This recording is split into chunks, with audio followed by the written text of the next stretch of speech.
All right, so we get a lot of questions from salespeople. Usually they sound like, what do you say if the customer says this? What do you say when the customer says this? And although there's never a magical answer that you can say to a customer that'll get you the deal, um, and it's the whole process which I try to teach, and there are a bunch of videos I have ahead of time, but I'm still going to try to tackle a few of the more common one and the general principles. So, key concepts. First of all, always good to ask questions. No matter what it is, remember to ask questions. It lets you think before you have to say something. Let the customer speak while you can think. It let the customer feel like you're listening to them, which you should listen to them. And when customers tell you things, those things will help you get the deal, help you find a solution. Don't fight it. If you have a difficult question, don't argue with customers, don't fight them. Find a way always to align to get to their side. And good negotiation is always a compromise, and it's looking for a solution to a problem. Prepare to lose the battle. Be ready that if it's a difficult question, that means that most of the time you're not going to succeed. So be ready for it. Don't take it like you lost something. Lose the battle, but win the war, which means that maybe you didn't close the deal right now. But if you follow up and they come back, and if you still remain friends, you still can get that customer. And really important one, practice, drill, get ready. Like right now, I'm going to give you some ideas. Write things down, practice them with yourself, record yourself. Even better, find somebody to role play with. If you have another person at your dealership that's willing to learn and get better, that'll be great so you can practice with each other. Let's get into it. So, customer walks in. What do you say when the customer says, you go greet them and say, how can I help you? And they say, I'm just looking, and just kind of like try to walk away from you. So, first of all, let's understand the psychology.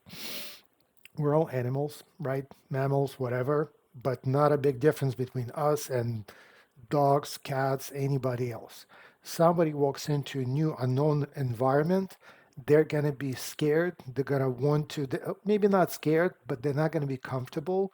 They're going to feel a little like anxiety.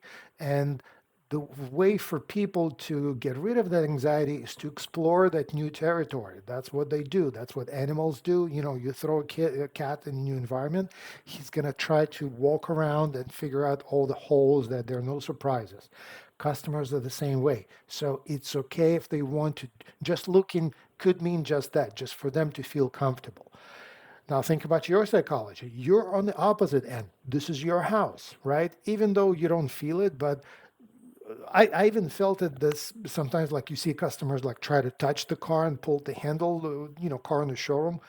I mean, logically, that's what this car is there for, right? For customers to look. But I'm like, what are they doing? This is my car. This is my stuff. So they're anxious. You are a little bit aggressive and protective. So think about the psychology from both ends so you can understand what's going on. Let them roam. All right, let the customers do that. Let them walk around a little bit. Of course, you don't want to lose them, and your managers probably don't want, that you don't lose customers. You definitely don't want customers to feel like nobody's paying attention to them. So you pay attention, but it's okay to let them explore and walk around a little bit. All right. Offer guidance. So somebody walks in, says, I'm just looking. Offer guidance says, no problem. Just so you know, the restroom is that way. Used cars are here. New cars are here. I'll be right here, right nearby. So whenever you're ready to talk, I'll be here for you. Feel free, roam around, no problem whatsoever. Give them directions. And this could be a proactive, which means that before, don't even ask them, how can I help you? Customer walks in. Hey guys, welcome. Just so you know, we have used cars here, new cars there. Let me know, can I point you in the right direction? So this kind of like it gives it the nice flow that you even avoid that question, because like, how can I help you is a little like, not the best way to, not the best thing to ask. And another option is try some humor. They say, I'm just looking. Just say, do you mind if we look together? I really need a break. I don't want to be here. Can I just walk out with you on the lot and we'll look together? Or like, by all means, guy, look around just so you know my manager, they don't like when people by themselves. So I'm going to be near you and I'm just going to follow you around. I'm not going to bother you. Just ask me if you have any questions. So a few ways to diffuse this. I'm just looking. Don't fight it and avoid it if you can. And sometimes you just have to let them look. You have to let them roam around. Nothing you can do about that. And hopefully you're going to walk with them and you're going to become friends. All right, so this is the big one. What is your best price? Or is this the best you can do? Or can you go any lower? So how do we deal with this? All right, so first of all, like I said in the beginning, you have to be prepared. You have to have something to say. So really easy way to deal with this, I'm going to give it to you right now. Start by repeating the words back to them. So they say, what is your best price? This is our best price. Is this the best you can do? This is the best we can do. Can you go any lower? No, we cannot go any lower. Follow it by the word because. Supposedly there was some research done and that proved, I've told this story many times, not gonna repeat it, but supposedly the word because is the most convincing word in the English language, or maybe any other language. Because if I give you a reason for something, even if that reason doesn't make a lot of sense, it feels like I explained something and how like I proved my point, and now you feel like, okay, there's some reason, so now I feel like it makes sense. This is what politicians do, right? You ask them a question, they say something, yes, absolutely, because, and tell you something completely unrelated, but people take it. So I'm the idea is not to manipulate or to lie to people, but we want to convince them. And when people ask those questions, those are questions from rookie customers, right? Good professional negotiator never going to ask what's your best price. They're going to tell you, I'll buy this car for 3,000 below your asking price. Do I have a deal? So this is just a sign from somebody they want to make the deal, they want to get it all with, but they just feel like they have to, they're just not sure. Help them to get there. So repeat their words back to them. Yes, this is our best price because, and then you have to have something to answer. Your managers might tell you, your managers might what's called load your lips, right? They're going to give you a script to say. Manager's not going to do that, or you don't like it, write it yourself. Write something that makes sense. Explanation, like if you're one price store or you already discounted the car, but something that makes sense and you're not going and you're like mumbling your words and you're making up on the spot. Have it ready for you. Now, if you don't know where to get it or where to write, we have this magical tool, which I have a separate video for. It's called ChatGPT or AI, any other artificial intelligence, learning language, whatever tool. So here's what I did. Just for this video, I went to ChatGPT and I said, give me a concise script. This is the best price because I clicked enter and ChatGPT told me. Just gave me a script. This is the best price because it's based on thorough market research, ensuring it aligns with or beats the fair market value. Additionally, it takes into account the car's condition, features, and any imperfections. Our negotiation strategy has been diligent, and I'm confident that this offer is fair. I'm open to discussion, but I believe this price reflects a mutually beneficial agreement. Now, I would definitely replace my negotiation with our negotiations. You always, speak on behalf of the dealership. Also, um, this is just an example. ChatGPT, what I like about it, you can tell it to change some things. Like, for example, I played with it and I told it, make it funny and conversational. And I got, well, let me put it this way. I've crunched the numbers, surveyed the market, and even consulted a crystal ball. This offer, it's the cream of the crop, the top banana, the bee's knees. Now, I'm not saying it's carved in stone, but it's pretty darn close. Of course, I'm all ears if you got a magic trick up your sleeve to sweeten this deal further. Let's make a pact to find that sweet spot together.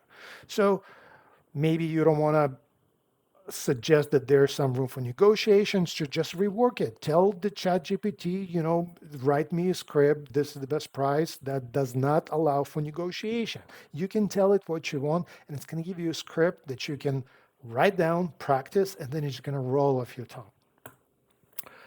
Once you did that, once you gave them the reason, you follow it up with either or question. Hopefully by that time you have a proposal written, price offer, and hopefully there's at least two options. Again, from my previous videos, like how to present numbers, I always recommend having at least two options. And because that'll allow you to say, like, let's say you ask, what's the best price? Well, this is the best price because blah, blah, our price is the best. And then I say, do you think you'd rather lease or finance based on these numbers? And then you shut up and see what they say.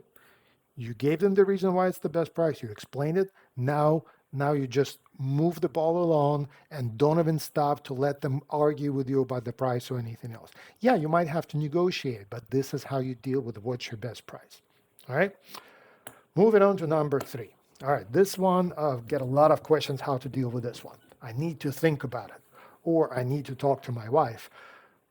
Not in my area. I heard some people say I need to pray on it or pray about it. That's, a little bit out there, but still, the ideas I'm going to give you will help you with that.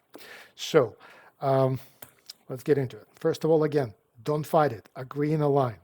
For example, somebody says I need to think about it. Smart. This is a smart decision. This is a big decision. This is a big purchase. So I totally understand and agree with you that this is something you have to think thoroughly. So agree in a line. Don't fight them. Definitely don't fight them. Go into questions. Right after you agree with them, align them, put them at ease, have something to ask. What do you have to ask? I go to ChatGPT again. Ta-da! I asked ChatGPT. When a customer says I need to think about it, it's an opportunity to understand their concern and address any lingering doubts. Here are some good questions to ask in response. Of course, I understand. Can you share what specific aspects you can consider or unsure about? Option number 2, is there any information or clarification you feel you need before making a decision? Option number 3, are there any concerns or reservations you have that we haven't addressed yet? There are 10 of those. I'm not going to read all of them. Look at this, do your own ChatGPT thing. But again, agree with the customer, tell them this is smart, kind of like give them a little reward, pat on the back, and then go into asking questions. If this is not working for you, or you're working in like an old school dealership, there are some old school tactics, some old school techniques, and I'm sure you managers, somebody that sold cars for more than 10 years will have those, but examples will be, if I could, would you? So it's like, this sentence is like a really extreme example, but how I would do this, and I sometimes did this, I would ask the customer, totally understand. I understand you need to think about it. Let me ask you a hypothetical question. If I could get you this car today for $10,000 off, would you still need to think about it? So that question like that, first of all, I specified very clearly that it's hypothetical. This is not an offer. Okay, this is a hypothetical what if, right? Second, what it does is it gets the customer thinking, okay, can I really buy it today? Maybe I don't need to think about it. What if I can negotiate a really good deal? Am I ready to buy today? So it's really like getting to the next level. When they say I need to talk to my wife, a way to deal with this is kind of like a little bit stronger, but still not too confrontational. I'd ask, let me ask you that. It's totally smart. I would not do anything without asking my wife, but let me ask you this. If you wanted to buy this car and you told your wife that you wanted to buy it, what will she say? Get them to think. If they say, well, no, she's still going to need to see it, schedule an appointment, or you move to the next one. Can we show her the car right now? Let's take the car to her. Let's bring her here. Let's do something. So you don't want to just take it. Never want to just take it and tell them, okay, think about it. Okay, talk to your wife. Try to do something, because a lot of times this is just like a smoke screen that with a little bit of questioning, you can move past and maybe you can get the deal today, because deal today is everything. Tomorrow, who knows where the customer is going to be. All right. And let's move to the next one, the last one. It's too much.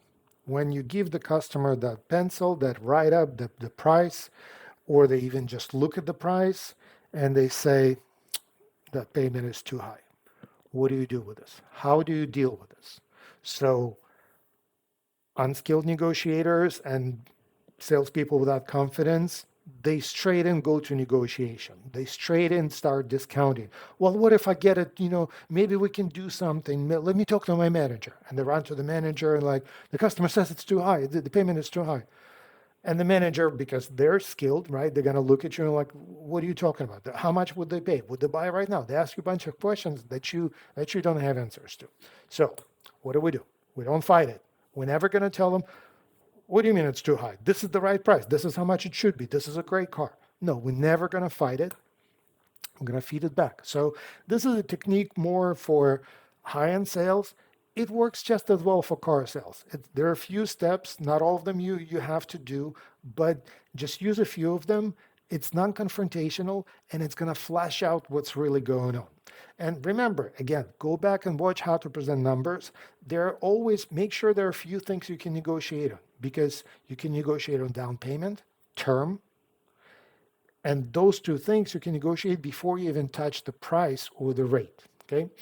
So first of all, we feed it back to them. Customer says, no, this price is too high. This price is too high? And just look puzzled, like look at him like, just keep quiet. Just repeat it back.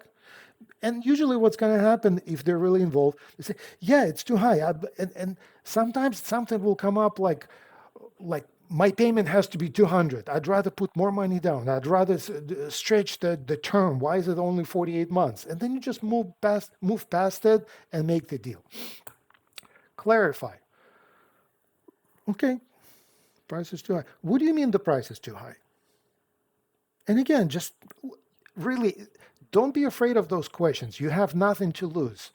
All you have to lose, if you don't do this right, you're going to lose the gross or you're going to lose the whole deal. Okay, so we definitely don't want this. You ask questions, at least you have a chance. Either you're going to get an explanation or we have to negotiate. But if you don't ask them, you're going to have to negotiate anyway. Question it. So they say, yeah, this payment is too high. I know this car should be blah, blah, blah. Instead of 300, it should be 200. Oh, I can only say pay 200. Okay. Well, Mr. Customer, I know you have a reason for saying that. May I ask you what it is? Again, it's a question like that will flush out what's going on. It will tell you, is it the budget? Is that something they cannot really afford? Maybe it's just like they don't have the money for the down payment right now, but we can finance it and figure it out later. Flush it out, get more information. Specify. Once you got as much information you can get, you say, okay, that makes total sense. Now let me ask you this, Mr. Customer. We're at $400 a month. How close to $400 a month can you come? So I'm not asking them, how much do you want to pay? And again, as in previous videos, I'm not going to ask what their budget is in the beginning. I don't care what the budget is. They came on a $30,000 car. The math is what the math is. Okay, the budget doesn't matter at this point. So how close to this number can you come? They're going to push themselves to a higher limit because of the way you phrase that question. Not how much you want to pay, but how close to this number can you come? Isolate it. Okay, so what you're saying is that you cannot pay 400, but you can come as close as 350. So I just want to make sure I understand. If we could come close to your number, would you buy this car right now? Not today, right now. Then nail it down one more time. If we can figure it out, are you ready to take this car right now? Figure it out, meaning we figure out something. We might just raise the down payment. We might maybe switch to a different car. It's always an option. You're the dealership, right? You should have more cars. So there are ways you can play with it, but you have to follow these steps so you don't fight it. You don't argue that this is the price and, and its market value. Figure it out. Let's say we're talking about cash purchase, right? Well, the out-the-door price is too high. The out-the-door price is too high? What do you mean by that? Well, I can find the same car somewhere else for $10,000 less. Okay, I know you have a reason for saying that because I'm just confused. You hear and there's a car that's $10,000 less somewhere else. Is there a reason you hear? And after all this, you flesh out a few things. Maybe a customer starts understanding. You let them express their frustration. Now maybe they're going to come down and come close to your number. And then just follow the rest of the steps. All right. Thank you for watching. And again, like I said in the beginning, I'm going to repeat it one more time. This is very little piece of the whole process. Okay. Your process starts from greeting, the right greeting, asking the right questions. Right demo, walk around, how you present the numbers in correct way. If you do all of this right, you're not going to get these problems. And if you do, then it's going to be easier for you to overcome them. But watch the rest of the videos, come back to this one, and let me know if you want me to do videos on anything else. Thanks a lot. Bye.